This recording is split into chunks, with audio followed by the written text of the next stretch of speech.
Assalamualaikum, halo semuanya. Selamat datang di channel saya. Hari ini kita akan membahas tentang jenis-jenis karya tulis ilmiah. Sebelumnya izinkan saya memperkenalkan diri, nama saya Rini Purbayani, M.Pd. Saya berasal dari Ciamis. Saya merupakan dosen STAI Putra Galuh Ciamis. Tujuan dari mempelajari jenis karya tulis ilmiah yaitu 1. Mahasiswa mampu menganalisis perbedaan dari setiap jenis karya tulis ilmiah. 2. Mahasiswa mampu merancang sebuah karya tulis ilmiah sesuai dengan tujuan dan sistematika yang tepat. Langsung saja ke pembahasan hari ini. Karya tulis ilmiah merupakan laporan tertulis yang memaparkan hasil penelitian atau pengkajian suatu masalah dengan memenuhi kaidah dan etika keilmuan yang ada. Ciri-ciri karya tulis ilmiah diantaranya: 1. Teoritis, artinya mengacu pada teori sebagai landasan berpikir. 2. Objektif, artinya berdasarkan fakta dan bersifat konkret.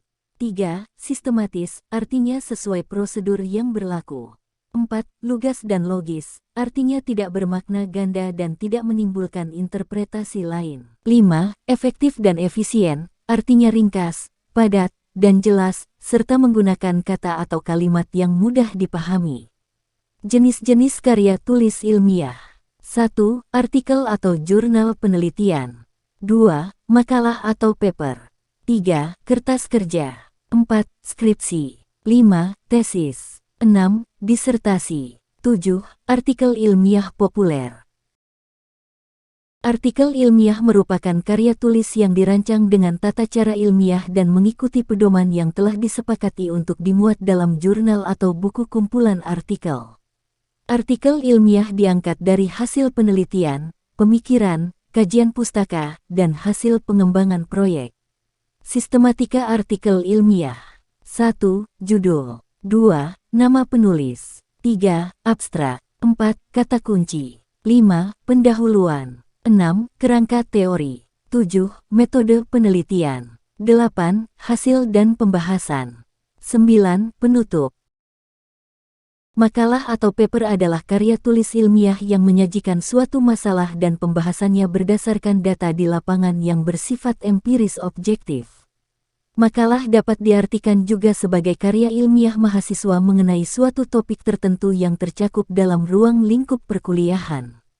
Sistematika makalah yaitu: 1. Cover, kata pengantar, dan daftar isi. 2. Bab 1 pendahuluan, yang berisi latar belakang masalah, rumusan masalah, dan tujuan penulisan. 3. Bab 2 pembahasan, yang berisi kajian teori dari berbagai sumber.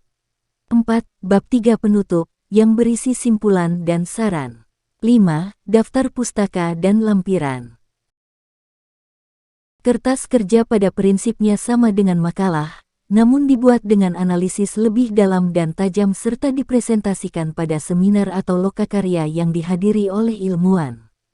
Kertas kerja menjadi acuan untuk tujuan tertentu dan dapat diterima atau ditolak dalam forum ilmiah. Skripsi merupakan karya tulis ilmiah yang disusun untuk menyelesaikan studi S1 dalam memperoleh gelar sarjana. Skripsi berisi pendapat penulis dengan mengacu pada teori dan didukung oleh data serta fakta empiris objektif berdasarkan penelitian langsung, baik observasi lapangan maupun percobaan di laboratorium. Pada skripsi diperlukan sumbangan material berupa temuan baru dalam segi tata kerja, dalil-dalil, atau hukum tentang satu aspek atau lebih pada bidang tertentu. Tesis merupakan karya tulis ilmiah yang disusun untuk menyelesaikan studi S2 dalam memperoleh gelar magister dan sifatnya lebih mendalam dibandingkan skripsi. Tesis mengungkapkan pengetahuan baru yang diperoleh dari penelitian sendiri. Disertasi merupakan karya tulis ilmiah yang disusun untuk menyelesaikan studi S3 dalam memperoleh gelar doktor. Disertasi mengemukakan suatu dalil yang dapat dibuktikan oleh penulis berdasarkan data dan fakta yang sahih atau valid dengan analisis terperinci. Disertasi berisi suatu temuan penulis sendiri yang berupa temuan orisinal.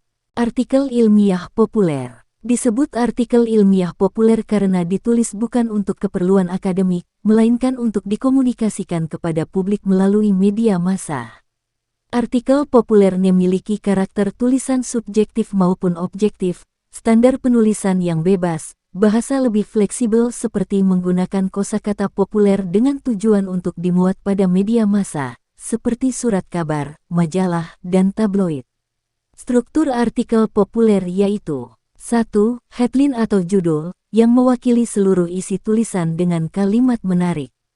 2. Lead atau teras artikel, merupakan alinea pertama yang menggugah minat pembaca, berisi fakta, kontroversial, pertanyaan, dan sesuatu yang baru.